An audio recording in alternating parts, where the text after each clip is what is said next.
ارض السحر والجمال، البحر الاحمر، من الغردقه، من فندق سيجال.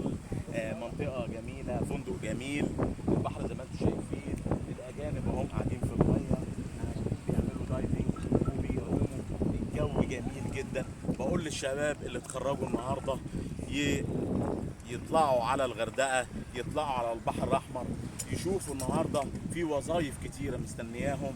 بقول لهم تعالوا اخرجوا من كنف الاب والام، اخرجوا من كنف الاب والام وتعالوا اشتغلوا في البحر الاحمر في الغردقه.